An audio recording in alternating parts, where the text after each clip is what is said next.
Perkenalkan, saya Emerit. Di sini saya akan membahas topik fungsi input dan output dalam sistem politik internasional. Yang pertama di sini pengertian definisi fungsi, yaitu secara sederhana merumuskan kepentingan yang dimana fungsinya untuk menyusun dan mengungkapkan tuntutan politik dalam suatu negara.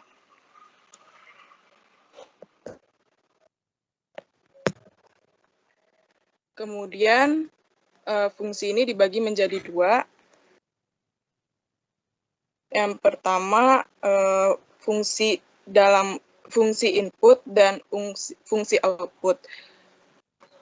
Fungsi input itu dalam sistem politik dibedakan menjadi dua, yaitu tuntutan dan dukungan. Tuntutan yang dimaksud adanya kebutuhan masyarakat yang alokasinya belum merata. Dengan itu, untuk mewujudkannya ditetapkan dengan menetapkan kebijakan. Dukungan dapat diartikan sebagai sebuah upaya yang dilakukan masyarakat untuk mendukung keberadaan sistem politik agar terus berjalan. Di dalam fungsi input ini terbagi menjadi 4. Yang pertama, sosialisasi dan rekrutmen politik. Yang kedua, artikulasi kepentingan. Yang ketiga, agregasi.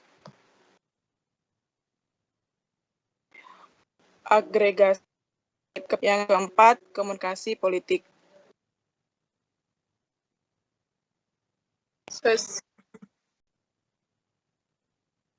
Kalau di laptop sudah, Pak.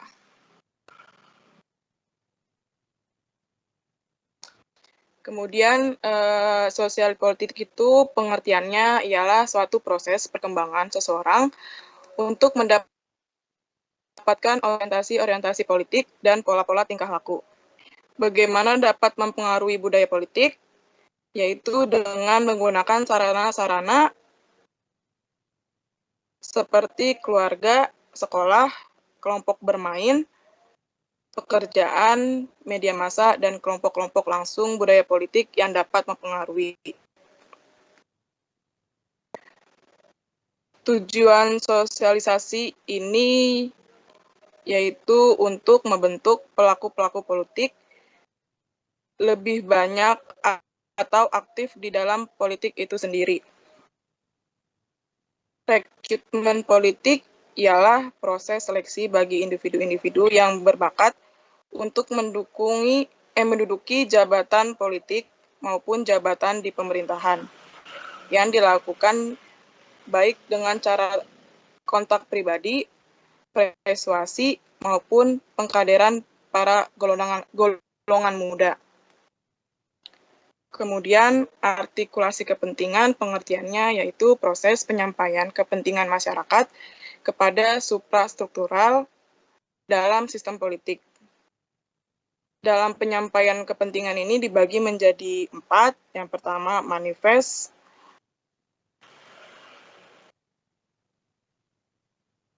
Atau laten. Yang kedua, diffuse atau spesifik. Yang ketiga, jurnal atau partikular. Yang keempat, instrumental.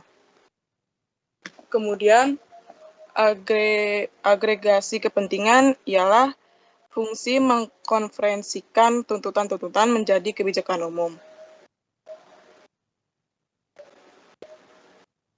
Yang keempat, komunikasi politik. Komunikasi politik yaitu proses penyampaian pesan-pesan yang terjadi pada saat fungsi lainnya dijalankan. Dapat dengan menggunakan elektronik, cetak, dan lembaga info lainnya. Komunikasi politik juga seperti kontak informal, sosial tradisional, struktur kemudian fungsi output dalam sistem politik meliputi keputusan dan tindakan. Keputusan dapat diartikan sebagai pemilihan satu atau beberapa pilihan tindakan yang dilakukan secara tuntutan atau dukungan yang diajukan masyarakat. Kemudian, tindakan diartikan sebagai implementasi konkret yang dilakukan pemerintah atas keputusan yang telah dibuat dan disepakati. Fungsi output ada tiga, dapat dijelaskan menjadi tiga. Yang pertama, pembuatan kebijakan. Kedua, implementasi kebijakan. Dan yang ketiga, adjudikasi kebijakan. Pembuatan kebijakan dilakukan oleh pemerintah dari tingkat nasional hingga kabupaten.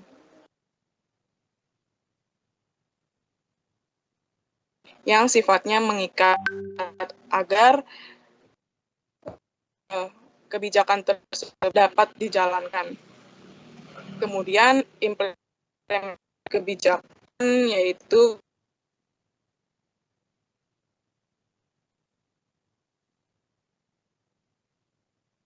menggunakan penerapannya